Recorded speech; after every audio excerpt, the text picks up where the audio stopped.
चलिए आगे बढ़ते हैं। काशी के चौबेपुर में मिली 1200 साल पुरानी एकमुखी शिवलिंग अब लोथल के नेशनल मरीटाइम हेरिटेज कॉम्प्लेक्स में जगमगाहट वो करेगी। दरअसल गुजर प्रतिहार काल की दुर्लभ मूर्ति एनएमएचसी की गैलरी में ये केंद्रीय वस्तु के रूप में इसको प्रदर्शित किया जाएगा। प्रधानमंत्री नरेंद्र मोदी ने इसे कॉम्प्लेक्स का उद्घाटन हाल ही में 20 सितंबर को किया था और हमारे संवाददाता धर्मेंद्र चौबे की एक बार ये रिपोर्ट देख लेते हैं। जनता टीवी की टीम ने 2 दिन पूर्व दिखाया था कि एक मुखी शिवलिंग मिला जो 9वीं और 10वीं सदी का बताया गया। इतिहास काल से जोड़ के इतिहासकारों से और काशी में कंकर कंकर में शिव का वास, श्मशान पे मिलना ये भी एक अद्भुत संयोग है।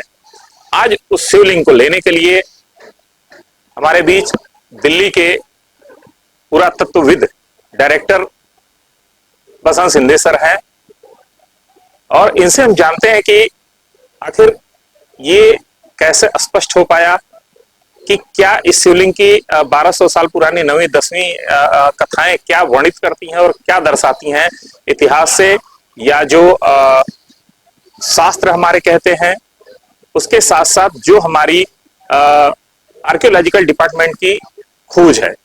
तीनों को अगर जोड़ के देखा जाए तो किस महत्व से देखा जाए इसको और किस बिंदु पे इसका रिसर्च होगा।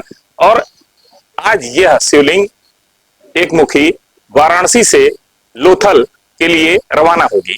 हमारे साथ प्रोफेसर बसंत सिंधे सर हैं, हम जानते हैं। सर, ओवरऑल ये शिवलिंग गंगा के तट के किनारे मिली और तमाम आपने हड़प्पा की भी एक बड़ी खोज डीएनए की है। ये हमारे लिए अद्भुत और सौभाग्य है। जनता टीवी में आपका स्वागत भी है। ये शिवलिंग कैसे खोज हुई और क्या इसका महत्व है सर? कैसे आप लोगों ने रिसर्च किया कि ये 12 साल 9वीं और 10वीं सदी को जोड़ के देखा और 1200 साल पुरानी?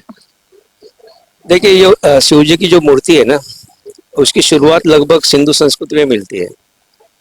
राजस्थान में एक जगह है कालीबंगा, वहाँ पे ऐसी मूर्ति का ये प्रमाण मिला है और लगभग वो 4,500-5,000 साल पुराना प्रमाण है। तो ये जो भगवान है, जो महादेव है, उसकी पूजा लगभग हमारे भारत में 5,000 साल से हो रहे हैं और लगभग 2,000 साल पहले, 2 या 2,500 साल पहले ये जो कल्पना है, धीरे धीरे हमारा जो दुनिया के सामने हमारा संपर्क बढ़ गया। जब संपर्क बढ़ गया तो हमारे जो कंसेप्ट्स है, हमारे जो रिलीजियस कंसेप्ट्स है या फिलोसॉफिकल कंसेप्ट्स है, वो पूरे धीरे धीरे वहाँ पे जाने लगे। तो हमारी जो आर्ट और जो आर्किटेक्चरल पार्ट है वो भी वहाँ पे जाने लगे। तो ये लगभग 2-2,500 साल पहले दुनिया ने इसको धीरे धीरे जिसको हम बोले कि अडॉप्ट करना शुरू किया और इसलिए अडॉप्ट किया कि उनकी जो फिलोसॉफी, हमारी जो फिलोसॉफी है वो अभी भी रिलेवेंट है। उनको भी मालूम पड़ा कि ये बहुत ही इम्पोर्टेंट है, इसको हमको ये करना चाहिए। तो ये जो मूर्ति मिली है यहाँ पे चौबेपुर गंगा जी के किनारे पे, तो ये शायद एक्सीडेंटल डिस्कवरी अचानक मिली है। तो जब ज्ञानेश्वर चौबे जी को मालूम पड़ा कि ये मिली है तो उन्होंने तुरंत हमसे संपर्क किया कि ये मिली है।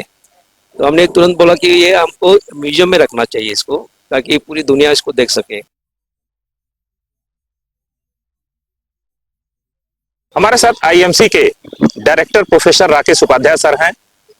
हम इनसे जानते हैं कि काशी का इतिहास क्या है और इतिहास के साथ साथ काशी के कुछ ऐसे अलौकिक स्थान हैं जो आज भी इतिहास के पन्नों में दबकर रह गए।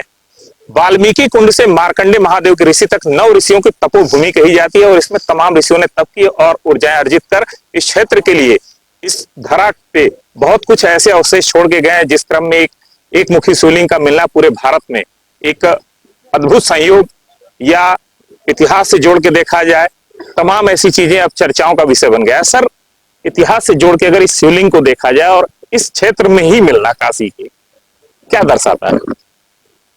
देखिए, भारतीय राजनीति में जो स्वर्ण युग कहा गया वो गुप्ता पीरियड को कहा गया है। गुप्तकालीन सम्राटों ने एक तरह से संपूर्ण भारत को केंद्र बनाकर विश्व भर के अंदर अपनी प्रभुता कायम की और भारतीय संस्कृति को, सनातन जीवन मूल्यों को, उसका प्रचार प्रसार दुनिया भर में किया। लेकिन उसका जो एक्सिस पॉइंट है वो तो ये वाराणसी की भूमि ही है। क्यों? क्योंकि जब तक ये भूमि भारत के राजाओं का राजतिलक नहीं करती तब तक उन राजाओं को चक्रवर्तित्व मिलता नहीं।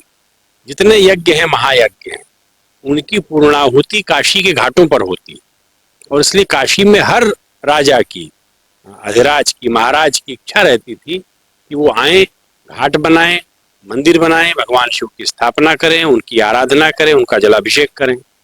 और यही जो वेदकालीन ऋषि हैं उनका भी स्वप्न रहा है। इसलिए काशी तो वेदों में वर्णित नगरी है, जो वैदिक हमारे साक्ष्य हैं उसमें भी है, और उसका आर्कियोलॉजिकल पुरातात्विक प्रमाण भी सारा है। तो जो पुरातात्विक प्रमाण है भगवान बुद्ध के समय से, उसके बाद जो काशी में उनका उपदेश है वह भी वर्णित है।